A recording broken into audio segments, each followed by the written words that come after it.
श्री शिवाय नमस्तुभ्यम। कैसे हैं आप सभी लोग। स्वागत है आप सभी का स्पिरिचुअल थॉट में। आज इस वीडियो में हम पशुपति व्रत कब कैसे करना चाहिए, इसकी पूजा विधि और नियम के बारे में बात करेंगे। पशुपति व्रत भगवान शिव को समर्पित है।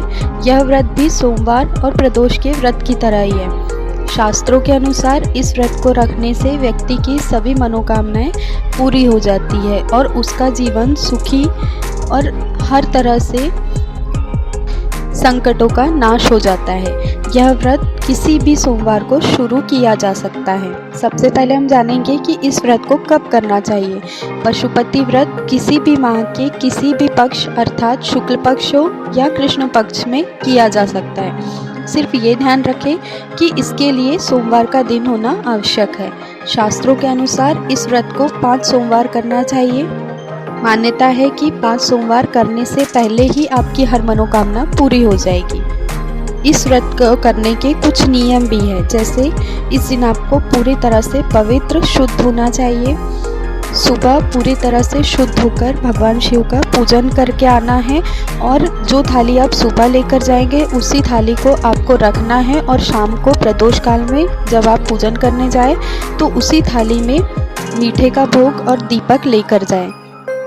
यदि 2 लोग साथ में व्रत कर रहे हैं, जैसे पति पत्नी हो, बहनें हो या देवरानी जेठानी हो या कोई और हो, तो आपकी दोनों की थाली अलग अलग होना चाहिए। पूजन सामग्री, दीपक सभी अलग अलग होना चाहिए। आपको एक साथ लेकर नहीं जाना है। जिस मंदिर में पहला व्रत पूजन किया था उसी मंदिर में आपको 5 सोमवार तक पूजन करना है। आपको मंदिर नहीं बदलना है। इस व्रत का कोई उद्यापन नहीं है।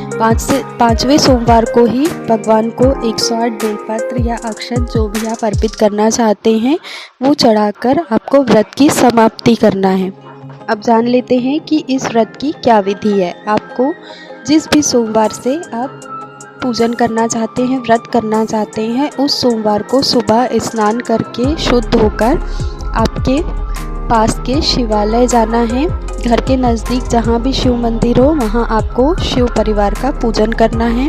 आपको आपकी थाली तैयार कर ले जाना है। भगवान शिव को समर्पित करने के लिए बेलपत्र, मीठे का भोग और जो भी सामग्री है जैसे दूध, दही, घी, शक्कर, ये सब आपको लेकर जाना है। भगवान का अभिषेक पूजन करना है और भगवान से प्रार्थना करना है और वापस आ जाना है। फिर जिस थाली को आप सुबह लेकर गए थे उसी थाली को आपको शाम को प्रदोष काल में लेकर जाना है। उसमें घी के 6 दीपक रखना है और याद रखिएगा दीपक नए होना चाहिए या फिर आप दीपक आटे के भी रख सकते हैं। और साथ में कुछ मीठा लेकर जाना है। हलवा हो, खीर हो, जो भी आप ले जा सकते हैं वो लेकर जाना है और भगवान के सामने बैठकर उनका पूजन करना है। पूजन करने के बाद आपको उस मीठे के 3 हिस्से कर देना है। 2 हिस्से आपको मंदिर में रख देना है और 1 हिस्सा अपने साथ लेकर आना है। और याद रखिएगा मीठे के हिस्से आपको घर से करके नहीं ले जाना है।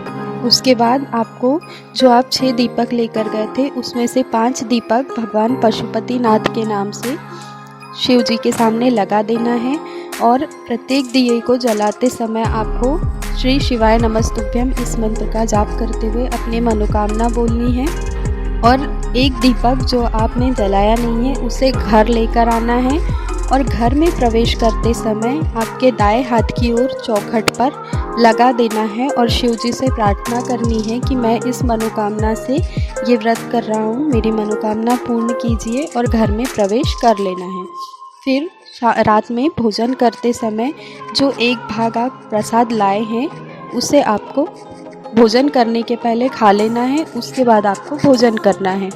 इसी तरह आपको 5 सोमवार करना है। 5वें सोमवार को व्रत की समाप्ति के रूप में आपको 108 बेलपत्र या अक्षत या हरे मूंग के दाने अर्पित करना है। श्रीफल और 11 रुपये 21 रुपये आपकी इच्छा अनुसार शिव जी को समर्पित करना है और भगवान से प्रार्थना करना है और निवेदन करना है कि आपका कार्य सफल हो जाए। वैसे तो मान्यता है कि इस व्रत को करने से दूसरे या तीसरे व्रत में ही आपकी मनोकामना की पूर्ति हो जाती है। इस तरह आपका पशुपति व्रत समाप्त हो जाएगा।